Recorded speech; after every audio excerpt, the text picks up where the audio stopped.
What's up guys, I'm Andy from 1A Auto. In this video I'm going to be overhauling the rear differential on this 2011 Ford F-150. If you need parts for your vehicle, click the link in the description and head over to 1aauto.com. One thing I like to do before I take a cover off is make sure the fill plug is able to come out, because if you get the cover off, put it back on, and you can't fill it up with fluid, then you're stuck. So always start with taking the fill plug out.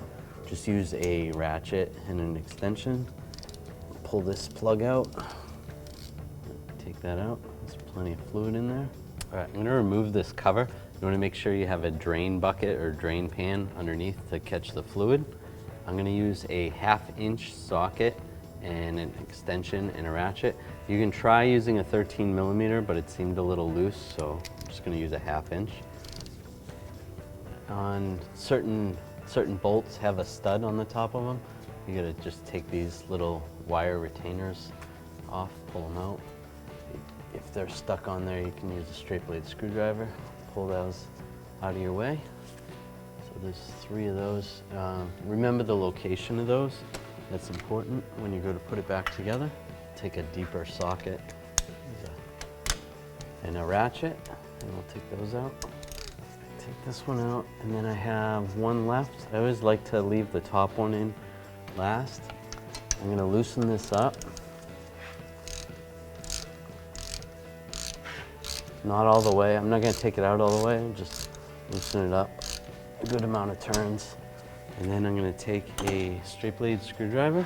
I'm gonna get in behind the cover. I'm gonna have to pry it out. The reason why I leave that bolt in is so when the cover actually comes off, then the cover doesn't go flying off. There we go. Just pull that off a little bit. Pry it out. Let that fluid drain. You can check the fluid and make sure it looks okay. I don't see any large metal pieces in there. Now most of it's drained out. I'm just gonna support the cover, take that last bolt out. And you can grab the cover, and pull it off. All right, I wanna take this drive shaft off. I'm just gonna mark the drive shaft to the yoke. It's a good idea to do this to prevent vibrations. Just put it back together the way you took it off. So right there and right there. All right, I'm gonna loosen up these bolts. There's 4 of them. I'm gonna use a 12-point socket, a 12mm extension, and a ratchet, or a breaker bar. I'm gonna break them free first. I am gonna use a pry bar to prevent the drive shaft from spinning while I loosen these up. That'll relieve some of the tension on the transmission park pawl. All right, so I'm gonna take these bottom 3 bolts out, and then I can't get to the top one. So after I get these 3 out, then I'm gonna put the transmission in neutral, and then rotate the drive shaft, and then take that last one out. Take that last bolt out. And I'm just gonna spin the drive shaft so that bolt is towards the bottom, like that. And then I'm gonna put the transmission back in park, and I'll take this last bolt out. Take that last bolt out, and this is still on there pretty good, so I'll just grab a pry bar, get in here, and there we go. Pull that out and just set that aside. Now I'm going to take the rear wheel off. I'm going to take a 21mm socket and a breaker bar, loosen up these lug nuts. Now I'll take the lug nuts off. All right, take that lug nut off. We'll take the tire off. Well, this tire's on there pretty good, so I'm just gonna put a lug nut on, then hit the back side with a hammer. Now I'll take that lug nut back off and remove the wheel. I'm going to take the caliper bolts out and use a 10mm wrench. Take this with the open side of the wrench because there's this damper on here that's prevents vibrations.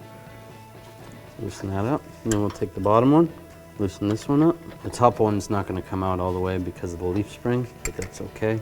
Just as long as it's loose, then we can get the caliper off. The bottom one I can pull out completely.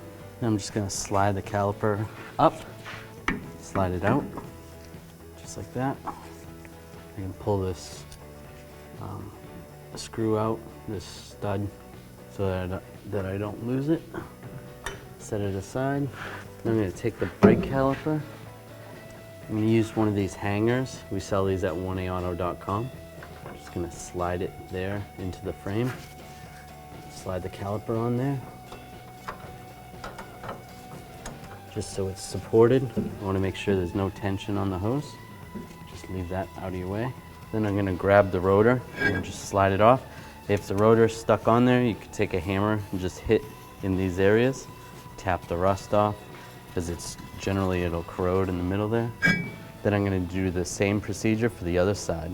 Right, so I want to take this bolt out, loosen it up, but the ring gear is just spinning. So what I'm going to do is take a 1 1/8 socket and a breaker bar, and I'm going to stick it on the pinion, hold the pinion while I loosen this up. Loosen this up. Now we can pull this bolt out. It's going to have a long stud on the end of it that holds that pin in. Right, now I'm just going to rotate the pinion. Be careful that this pin doesn't just fall out. Once I get it at about that angle, I'm just going to slide the pin out.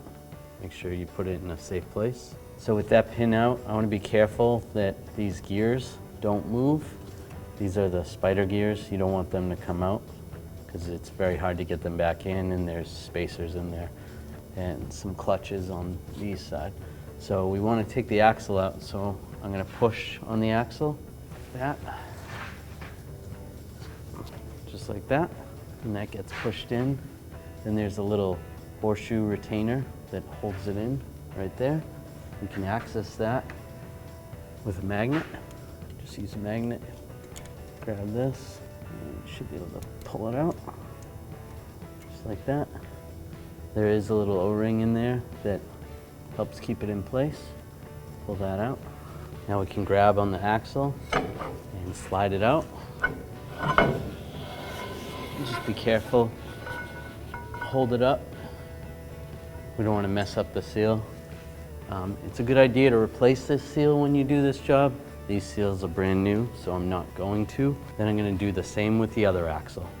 I set up this dial indicator to check the backlash before I take this completely apart. This isn't normally what you would do, but my assumption with this rear end is it was set up wrong, and that's why I'm getting a noise. So I just wanted to baseline it before I take it all apart and see how the backlash is. What the backlash is basically the play between this gear and the pinion gear. There'll be a little slop, and there's supposed to be. There's supposed to be about 8 to 12 thousandths of backlash. Now what I do is I'm going to hold the pinion with one hand, and then I'm going to just rotate the ring gear back and forth, and see how much backlash I have. And right there, I have almost 15 thousandths of backlash, which is way too much. Now they have different setups for a dial indicator you can use. They have some that have a magnet. That would be more ideal. This situation will work for us. It's the best I have available right now. So I want to check the pattern on this gear before I take it out. So I'm going to use some gear marking compound and an acid brush. Just mark this gear. We're going to mark both sides. So we just want to, what we're doing is we're going to try to see where the pinion is actually riding on the ring gear, because it needs to be in a certain location. Otherwise you're going to get a noise or it's going to wear funny. So I'm going to take a pry bar, and I want to pry in here, and I'm just going to put a little tension on the ring gear so that it smashes, it pushes down a little bit and spreads the gear marking compound so that we can see the pattern. I'm gonna go in one direction first while I spin the pinion. Once it goes that way, then I'm gonna put the pry bar on the bottom, and I'm gonna spin the pinion the other direction. As you can see on this side, that's where the pattern is pushing on the ring gear from the pinion. On the other side, looks like it's pushing right there.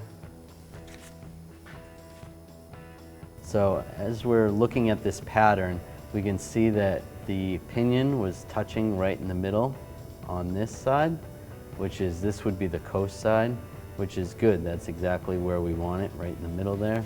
And the depth looks good. It doesn't look bad at all. When we look at the other side, this is the drive side. So when the vehicle is driving down the road, the pinion is pushing on this, and that's what's making the car move forward. And when it's doing that, we have a lot of noise in this rear end, but right here is where we see where it's contacting, right there and right there. And that doesn't look like a good pattern. We want it more in the middle, like this area right here. And we want it pushed aside a little bit. So the fact that this vehicle has too much backlash could be the cause of why this isn't set up right. So before we send this back together and send it down the road, we want to make sure this pattern is the way it should be, and right now it is not. So I'm going to want to take this whole differential out. I want to take these caps off, take these bolts off. You want to keep in mind which cap goes where.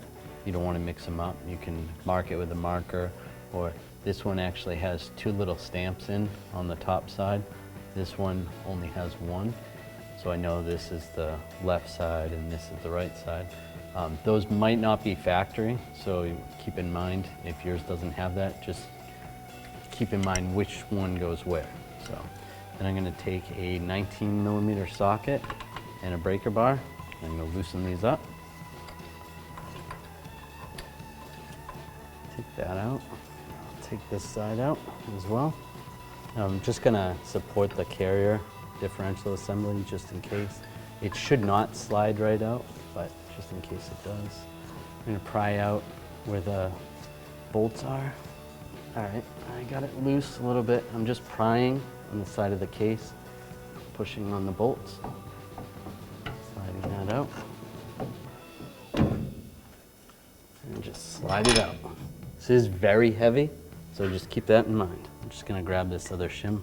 This came out. So keep in mind this was the passenger side. All right, I want to take this pinion yoke off. I'm just going to take two of the bolts, stick those two in there. Just going to spray a little rust penetrant on here. All right, I'm just going to use a pry bar to prevent this from spinning, and I am going to have to use a pneumatic tool to get this off. It's a 1 1/8 socket and an air gun. All right, take that off like that. All right, I can take these bolts back out. I don't need those in there right now. All right, so I'm going to use this puller to get this yoke off. You're just going to have to be creative with how you get it off if you have a puller. I am just going to use a pry bar to prevent it from twisting. And then the yoke will pull off, just like that. I'm going to take a dead blow hammer. I am going to use my other hand and support the pinion from the inside so that when it goes all the way in, then I can catch it.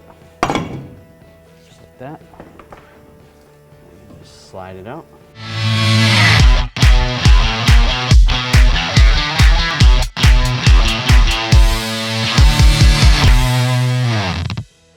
All right, so we want to take these bearings off the carrier. So you can pull the race off. We're not going to reuse these, so we can throw these out. But we want to pull these bearings off. They make tool kits like these, but our tool kit's too small for these bearings. What you would do is take this off, and you're supposed to clamp it under here. And then you can either put this in a press or use the other attachments to pull it off, but this one is too small, so I can't use that. And they make other style pullers to pull these bearings. So what I'm gonna have to do is I'm gonna have to use some air tools. I'm actually gonna cut it off with a cutting wheel and an air hammer. And I'm gonna just cut a slice in it and then use the air hammer and push it off. So I am gonna take some cleaner, some brake parts cleaner, and clean this. Wipe it off with a rag. It's a good idea if you're gonna reuse your ring gear to get a damp cloth or rag and place it on the ring gear so none of the sparks affect the ring gear. We're replacing the ring gear anyway, so we're not gonna need that. So I wanna cut a little area. I wanna make sure wherever my sparks are going, they're not going into like the clutches, like in this hole here. An area like here is actually pretty good because then you'll have more room to use the air hammer after. Make sure you have safety glasses when you're doing this. Take a screwdriver, just break this. Once you get one of these bearings out, then it comes out pretty easy.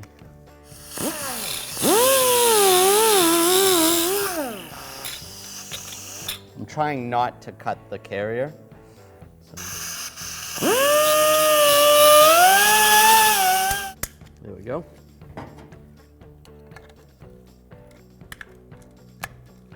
Just spread this apart.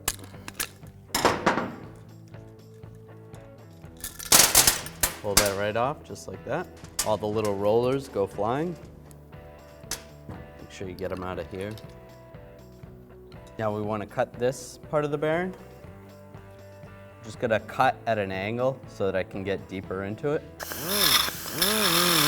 You want to be careful when you're doing this. You don't want to cut into the carrier too much. You just want to do a nice slice right down there.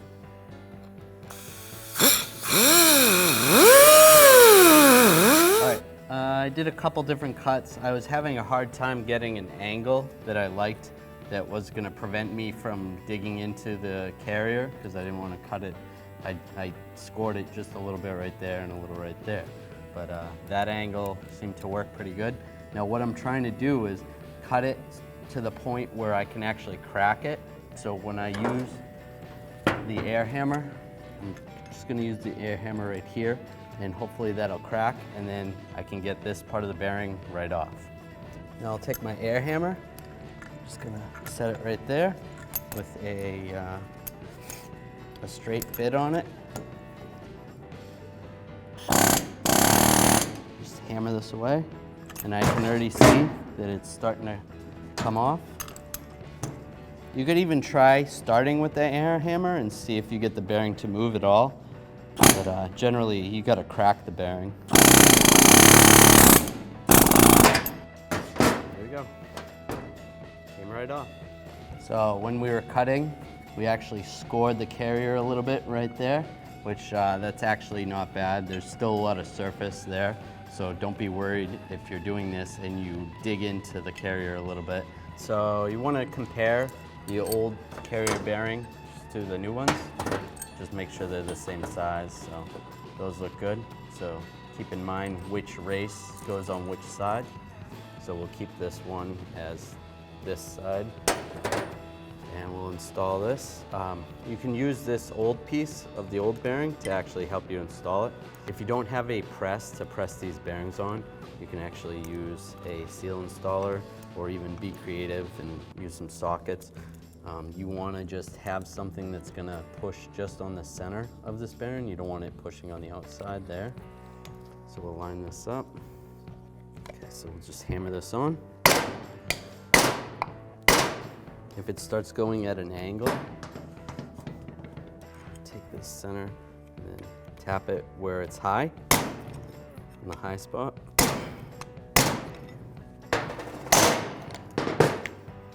Now once we get close to the end, the bearing actually has to seat further down than the side of the carrier. So I'm gonna take the old bearing and just stick it on this seal installer like this.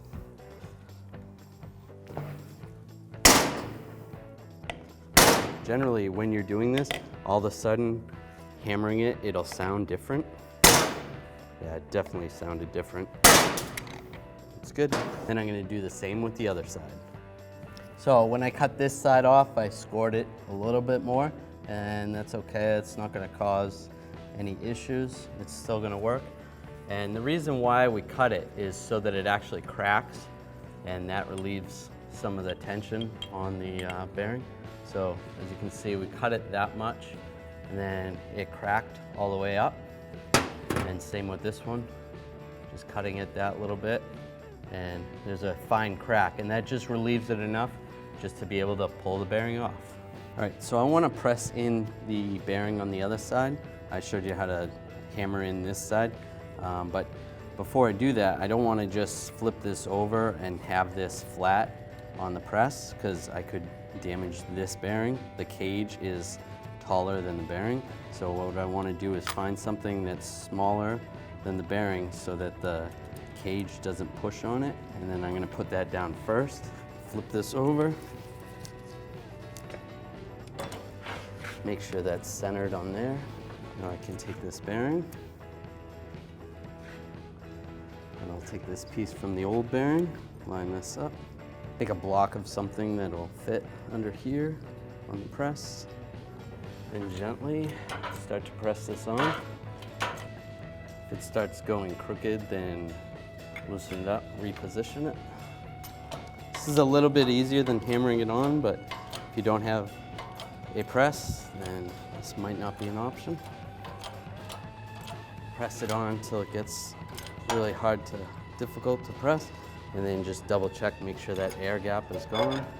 This one looks pretty good. Loosen up. We're good to go. All right, so now I'm gonna take the ring gear off. I want to set this down, but because of the bearing, the way the bearing is, I don't want the cage to be sitting on the table itself, so I'm just going to use this little seal installer and set this down on top of that. I want to take these bolts out. I'm going to use a 21mm socket and an air gun. It's extremely hard to get these out without an air tool. You can try to do it by hand, but because of the Loctite that's in there, they're in there pretty good, so strongly recommend an air tool. And these bolts happen to be reverse thread. Sometimes when you're doing a rear differential, the bolts will actually be reverse thread, but these are regular. All right, once I take all those bolts out, I'm just gonna leave 2 of them in, just a couple finger tight threads. I'll take a hammer, I'm just gonna tap this, tap the ring off, pull these off, pull that bolt off, and slide the ring down. Pull the carrier out of the way. All right, now I'm gonna take some cleaner, some brake parts cleaner, just clean this all off.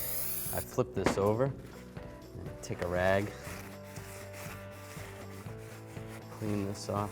Some things you wanna keep in mind before we put the new ring gear on. You just wanna make sure on these holes, there's nothing raised up. If they are, you want to take a file them down. This one looks really good though. So you want to look at the back of the new ring gear and make sure there's no keyway. This one doesn't happen to have one. Some of them actually have a little marking on them that you have to line up with the carrier. This one doesn't have one. So I'm just going to slide this on. And I'm going to take the bolts. I'm going to use a little thread locker on the bolts. It's a good idea to replace these bolts, but if you don't have that option, just putting a little thread locker on it to the other ones as well. Now that I have all the bolts in, I'm just going to go around and tighten them up evenly, just to get the ring gear to set properly. Just go in a cross pattern. You could use a couple pieces of wood that are like this high, and then you could set the ring gear on them. Might make putting the bolts in a little bit easier. So I can take a long pry bar and slide it through the carrier, through the middle. This way I can hold it from spinning. And I can take a torque wrench with a 21mm socket, go around, torque these evenly. I'm going to torque these to 111 foot-pounds. Just cross rotate Right, so we want to put a new bearing on this pinion, and this is our old pinion and bearing. But before we do that, just take a look at the bearing. The bearing looks the same, which is good, and the pinion looks the same. This is the outer pinion bearing. There's a little spacer right there. We're gonna have to put on the new one. And then there's a crush collar right there. So we're gonna make sure we have a new crush collar as well. But before we install this bearing, there is a spacer underneath the old bearing. So what we want to do is we want to take that spacer out and put it on the new pinion before we put it all together. So the correct way to take this bearing off would be to use a bearing separator similar to this, but you'd want one that's a lot bigger than this, and then you would have to put it in a press and then press the pinion down. But this one's too small, so I'm not going to be able to do that. So I'm actually going to show you how to take it off without one of these. I'm going to use a cutting wheel, and we're going to cut it off, and then we're going to use an air hammer, and we'll chisel it off. I'm going to start by cutting this cage off and taking out the roller bearings.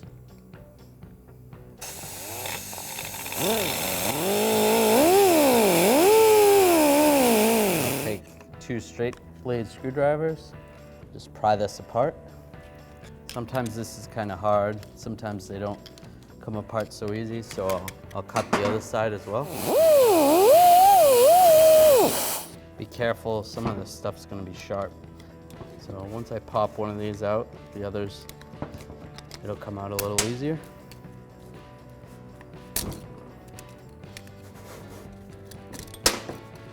If you're reusing the pinion, be careful not to hit any of the pinion. Just hit the cage.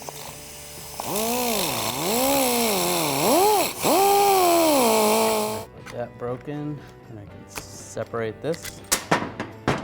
Slide the cage right up. All the roller bearings fall out. Roller bearings. Now I want to cut this part because I want to crack it so that I can slide this part of the bearing off. So I'm going to do the same thing.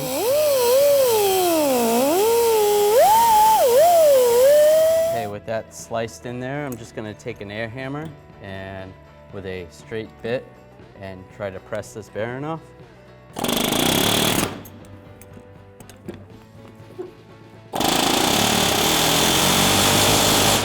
And it's starting to move, so that's a good sign. You can see a little air gap in there. So it's struggling to come off a little bit. So with it up like that, I can cut a little bit more. There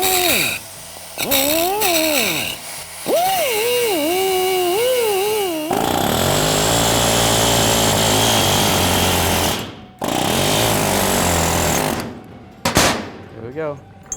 Cut it off.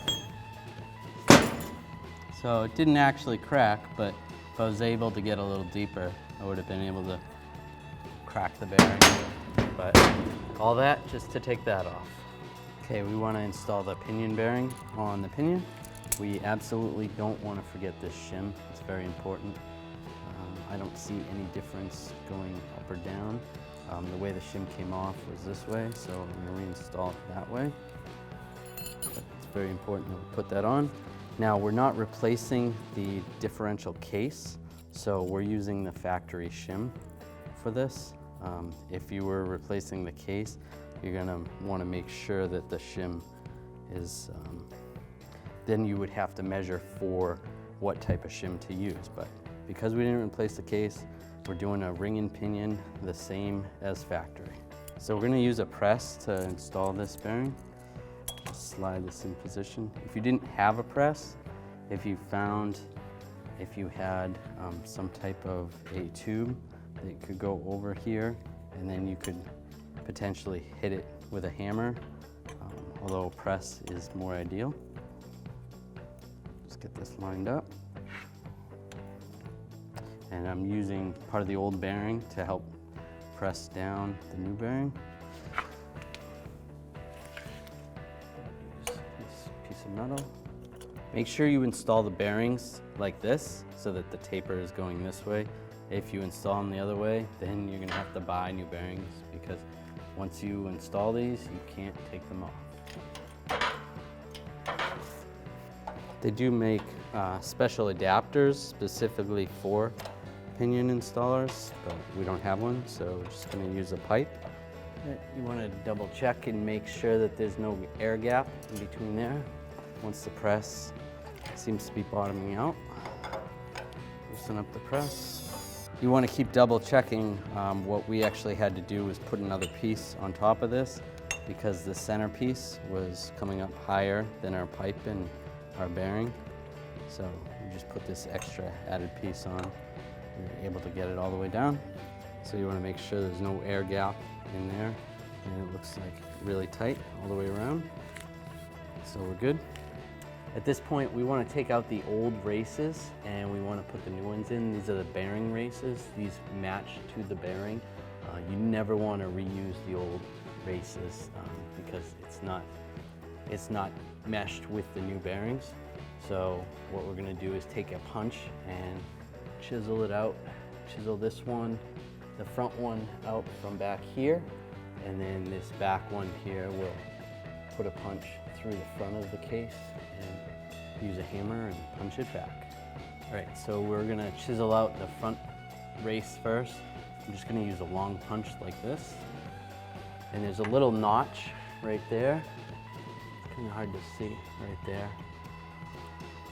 Take that, and then we'll take a hammer and we're just gonna punch it out.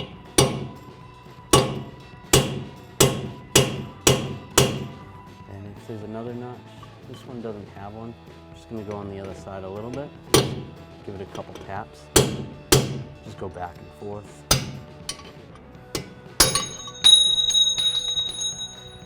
And there we go. There's the old race. Now from the front of the differential, I'm gonna go, and there's these same notches right here. And I'll just use the same punch and a hammer.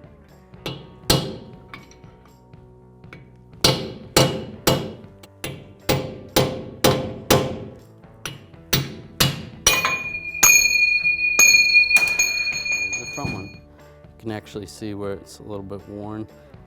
Okay, so before we put the new races in, you want to keep in mind right here and right here on this side, when we were using the punch would ride up against the side of the case right there and right there. So there's a little bit of a burr right there. What you want to do is we want to get rid of that. So you could take a file or a die grinder. We're going to use a little die grinder and just file that down, or even some sandpaper. You want to make it even with the rest of it. It's okay if you go a little bit low because there's so much surface area that the bearing race is going to sit on, so it'll be okay.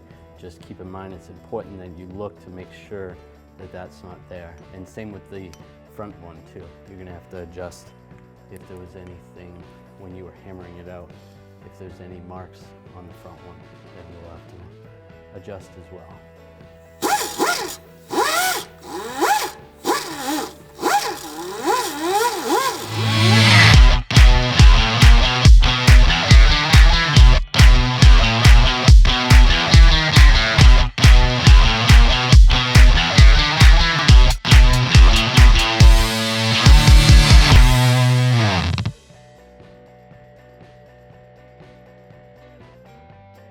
We're going to install the front race. You just take a little bit of gear oil, put it on there. You don't have to do this, but it'll make going in a lot easier.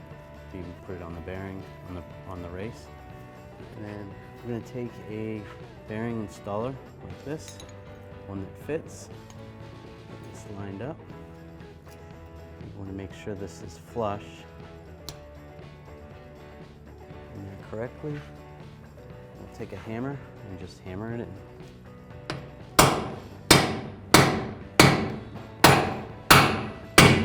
And you'll actually hear a difference when you're hammering it. Once you hear that difference, then you know it's probably all the way down. You still want to double check from the front of it and make sure there's no gap. If you can't see any gap, then you're good to go. So from the back side, you can see the race, and just make sure there's no air gap in between there and the case. And it looks like it's pretty good. Before we install the pinion and the new bearings into the differential case, some things you want to keep in mind. You want to make sure you put the seal back on before we install it, but also before we put the seal on, you're going to need to install this bearing and this spacer. This goes on the back side of the bearing. So when we install that, that's going to go first, and then the seal, we'll attach that, and then we're ready to insert the pinion. And you want to make sure you have the crush collar on the pinion. If you put this together without the crush collar, you're going to have to take it apart again. And you want to make sure you use a new crush collar. You can't reuse the old one. What the crush collar is going to do is keep tension between the two bearings so that there's a preload between the bearings. Basically, it's keeping the bearings pushed apart so much so that they're riding in the exact spot where they need to be. So once that's crushed down, it's exactly where it needs to be. And if you crush it too far, then and you loosen it up, you're not going to have the right tension on it. So you only get one shot at this. All right, I am going to take some gear oil.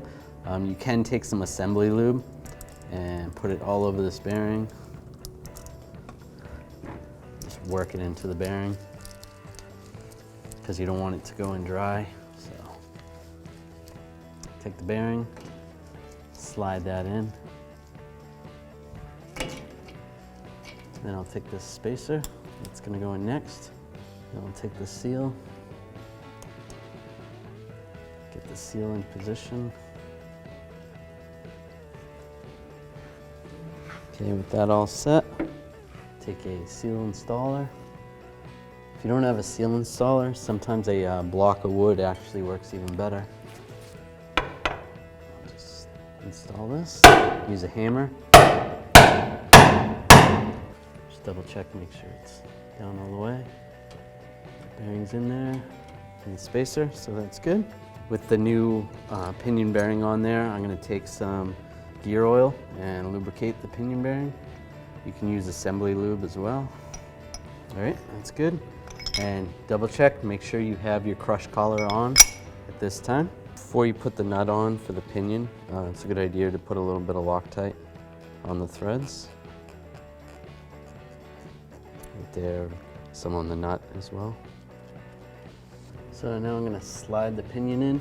I may have to use my hand on the other side to position the bearing. Remember, this pinion is very heavy. Get that like that. Now I'm going to take my yoke, slide the yoke over the pinion, just like that. And I can't get to any threads, so what I'm going to have to do is hold the pinion. I'm just going to give this a tap. Take the new nut. Get that started. All right, so what we want to do is we want to prevent this pinion from spinning. So I'm going to use this tool. It's not the exact tool made for this, but it will work for us.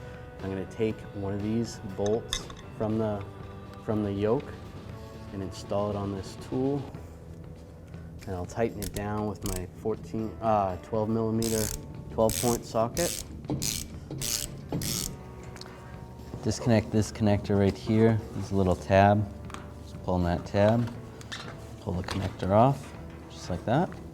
So I'm going to use my impact gun and a 28 millimeter socket and tighten this up. I'm going to hold this bar as I tighten it. And I'm going to keep checking it, keep checking the play on it. So I still have a lot of play. I just got to keep going with this. You really need a powerful gun to be able to crush this crush collar.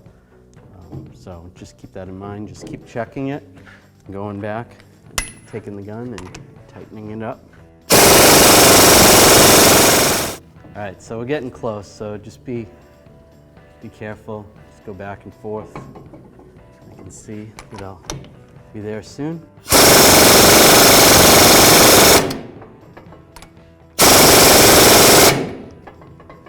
What you can normally do is, once it's starting to get tight, once there's no more play in there, you can take this and drop it, and normally it will just stop.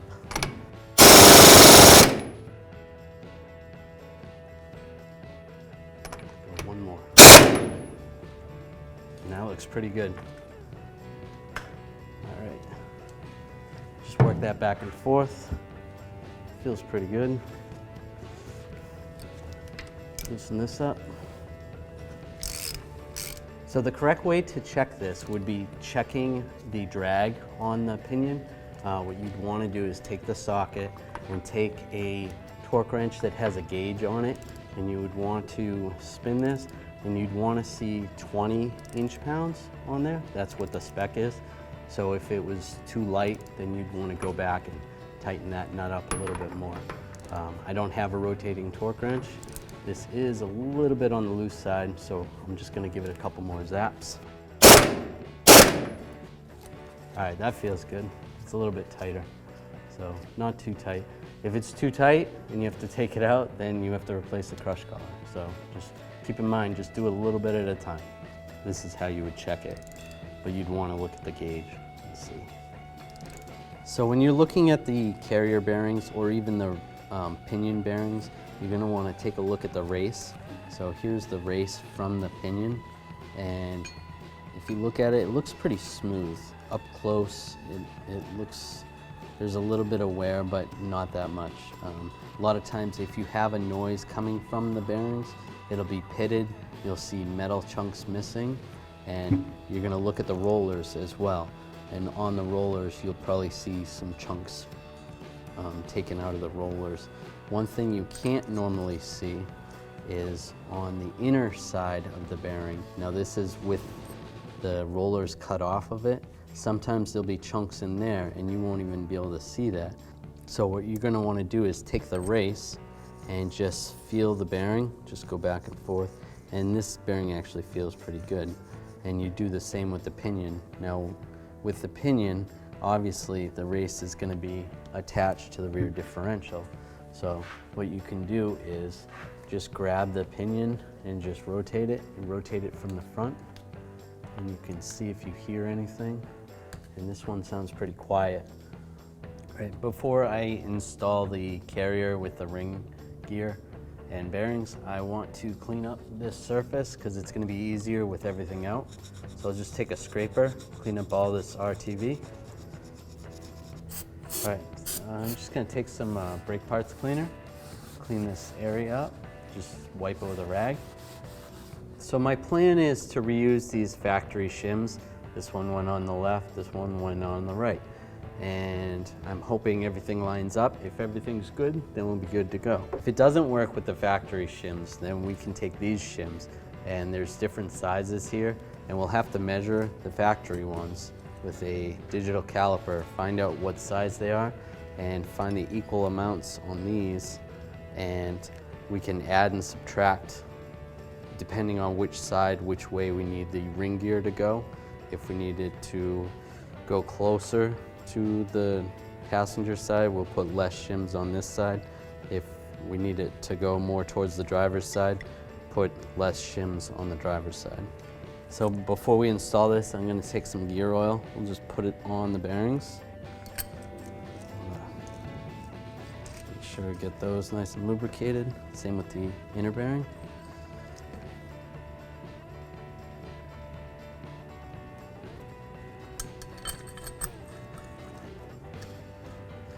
All right, that's good.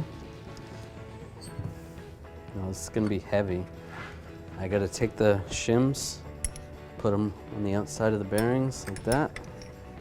Now just be careful and slide this in position. What I'm going to do is take a rubber mallet and just tap this in. Just going to take my punch and hammer and just tap this in a little more. You can beat the differential pretty hard. Just use a plastic hammer. I wouldn't take a sledge and hammer on this section or anything, but hitting on the shims is okay. Now we want to put these caps on and put the bolts in. And remember, on this driver's side, I had one dot at the top of this cap. So I'll just slide that in there, the bottom bolt in. And the other side had two dots. Just make sure these are clean. Go in like that, dots at the top. All right, now I'm going to use a torque wrench with a 19mm socket, and I'm going to torque these to 77 foot-pounds. Okay, so after torquing these caps on, I go to move my ring gear and there's no play, which that's not good. So, and if I grab the pinion and try to turn it, it's too tight. So I have to go ahead and take the shims out and then use the smaller shims and adjust. So right now the ring gear is too close to the pinion, so we want to back it up. So we're going to use a smaller shim on the driver's side and a bigger shim on the passenger side. If I take a digital caliper and I measure the shim that was on the driver's side, I'm at 0.280.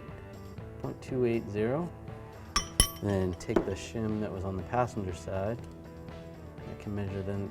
That one seems to be about 10 thousandths less, which we can actually switch these. We could take this one, put it on the driver's side, and take this one, put it on the passenger side, and see if that brings us back to where we're supposed to be. Or we can actually take these shims, which these are the universal ones, measure out and see how thick they are, and just put a thinner shims on this side and thicker ones on this side. And we're just gonna have to keep checking it and trying it and see what works for us.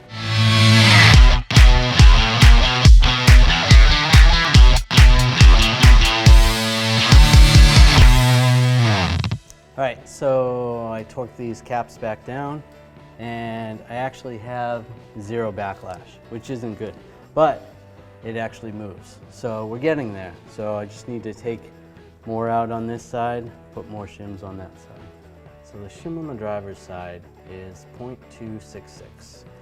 So what I want to do is take these shims. Now there's shims in the middle here. We can separate. And this shim goes on the outside. Check this, and this will be 0.258. I want a little bit less than that. I want to take about 10 thousandths off. Take all these little ones out. Put this back together. 2.48. It's a little less than I wanted. Okay, so 0.250. So we're going to try that, and then we'll add the difference on this side. So we took out 15 thousandths from this side, added 15 thousandths to this side, and now we actually have backlash, which is good. And it spins all the way with the pinion. So now we're going to check the backlash, make sure it's within spec, and go from there. So I have my gauge set up, and I have it zeroed out. And if I just rotate this slightly, I'm about 6 thousandths, which is a little on the low side. I want it closer to 10. I'm going to take one more 5 thousandths shim out of here and stick it on this side, and that's just going to shift it over just a little bit, and we'll check it again. Okay, so we set this up again and put our gauge on, and we'll just check in the backlash, and we have about 8 thousandths, which is awesome. That's exactly where we want to be. You don't want to be too high, you don't want to be over 12 thousandths, and you don't want to be much under 7 thousandths. So 8 thousandths is awesome, so we're going to send it like that.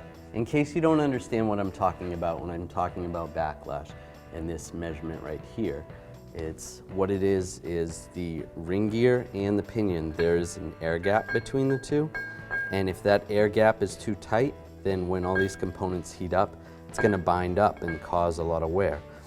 And then if the air gap is too loose, then you're going to get clunking while you're accelerating and decelerating. So that is why it's important to have this adjustment adjusted properly. So we have the backlash set up, so we're good there. So now we want to check the pattern. So I'm going to take some gear marking compound in a small brush. Just mark this up. I'm going to mark it up on both sides of the ring gear. Okay, now we're going to check the pattern. I'm going to have a friend turn the pinion while I use the pry bar, and I'm going to put a little pressure on it. And what the pressure is doing is making it so the pattern's gonna spread a little bit better. Otherwise, if you just do it freewheeling, then it's not gonna have as good of a pattern. All right, you can stop, and then we're gonna go the other direction. So now I'm gonna pry from the top. All right, go ahead. First, we're gonna look at this side. Now, this area right here is where the pinion was contacting the ring gear. Now this is the drive side, so when you're accelerating going forward, this is where it is pushing on the ring gear. Now ideally, I would have rather it been closer to the middle, but that actually looks pretty good where it is. It's a nice pattern, it's nice contact, it's oval, it's not coming off the edge, which it looks really good. And then if I looked at the coast side, there's a nice oval on this side as well. And it's pretty close to where I want it to be. Ideal would have been closer to the middle, but that looks pretty good. If our pattern didn't look as good and we actually had to make adjustments, what we would want to do is change the shims for the pinion. So when you're installing the pinion, we guessed and we put the factory shim on here, but you would have to pull this all apart, take the bearing off, put the different size shim on, and reinstall it. Now they do make kits to find out which shims you need. Obviously that's a Ford factory part. We don't have that, so we didn't have that tool to check, so we did the best we could and just guessed. I'm just gonna take a rag and wipe some of this up. So now I want to rotate this to this position because I'm going to install the axles and I'm going to want to put the C-clips back in. All right, so I'm going to slide the axle in. Be careful not to ruin the seal. Just going to hold it up a little bit. These are new seals. If you pulled this apart and they weren't new seals, you might want to install new seals. You just have to pull the axle down a little bit so that it lines up. You really don't want to rotate it, just want to push it on. Just take a hammer and give it a little tap.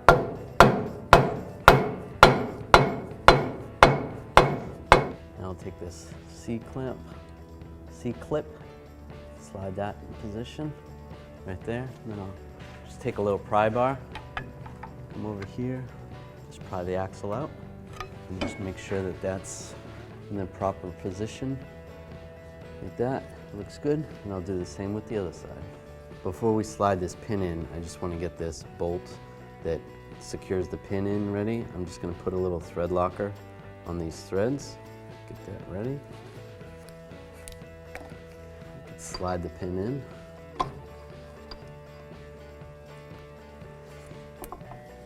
Just rotate this and give it a little tap.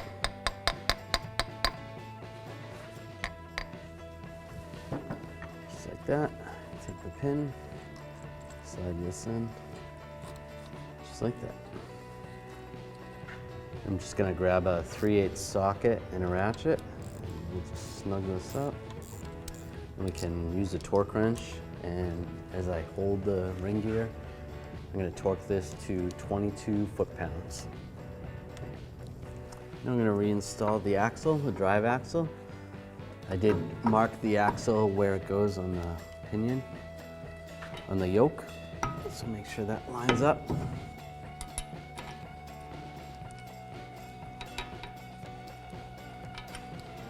I'm going to take the 12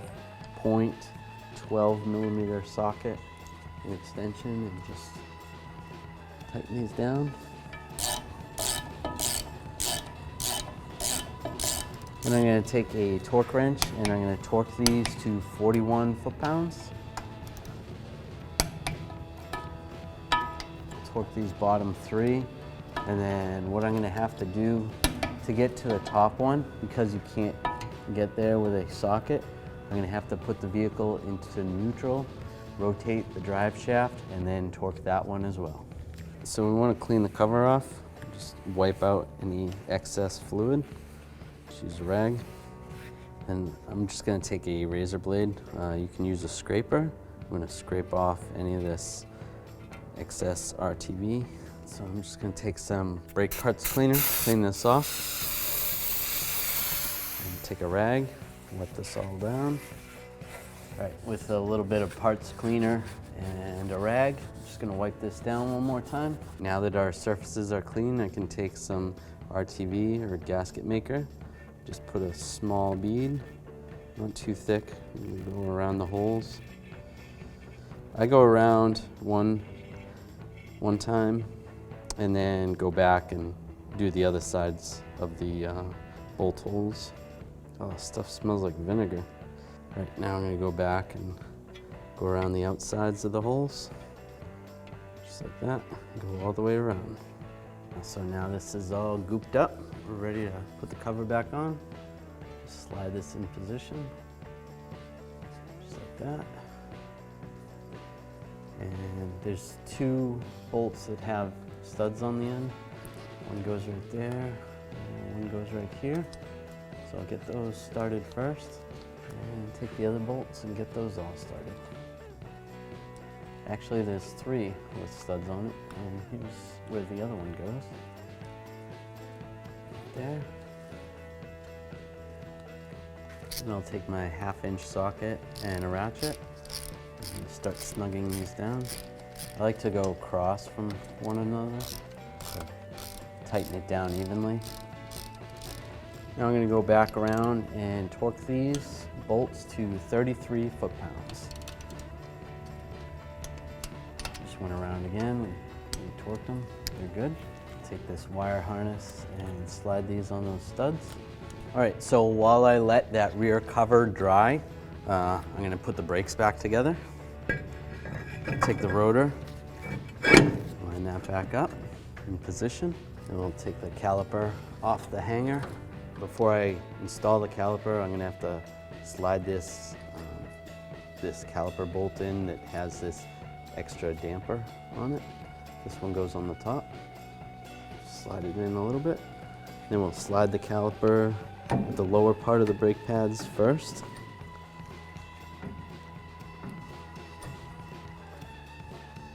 And slide that on like that. Then I can take the other caliper bolt, slide that in position. We're gonna tighten these down. I'm just using a 10mm wrench on this top one. With the damper, you can't get a socket on there. Ideally, if you could torque this, you would want to torque this to 22 foot-pounds. The 10mm socket, the torque wrench. Just torque this to 22 foot-pounds. Now I'll put the tire on. And the lug nuts. I'll take the socket and just snug these down. Now I'm going to use a 21mm socket and a torque wrench. I'm going to torque these lug nuts to 150 foot-pounds, and I'm going to torque them in a star pattern so that the wheel gets tightened down evenly. Just go around again, make sure it's all good. Then I'm going to do the same procedure on the other side. I want to remember to add my fluid. Before I add gear oil to this vehicle has a limited slip differential, so I'm going to use limited slip additive first. I want to put that in before I put the actual gear oil in. Now I can add the appropriate gear oil. So I got the fluid full enough so that it's just draining out the fill plug. So I'm just going to let that drain for a little bit. You want it right up to the bottom of the fill plug. All right, I'm going to take the fill plug, put it on my extension with my ratchet, and I'm just going to put a little bit of pipe sealer on here. That's going to just help it seal up a little bit better. Take that fill plug, get that started, and with my ratchet extension, just going to snug this up. Once it starts slowing down, then just give it another like quarter turn. That's pretty good. You don't want to tighten it too much where it actually goes into the case or cracks the case. So now I'm gonna take some brake parts cleaner and just clean this all off. Because we disconnected the brakes, we're gonna want to pump the brake pedal just to make sure everything's tight. There could be an air gap between the rear calipers and the brake pads. So if it feels tight, just make sure you do that before you take it for a ride. Thanks for watching. Visit 1AAuto.com for quality auto parts shipped to your door, the place for DIY auto repair. And if you enjoyed this video, please click the subscribe button.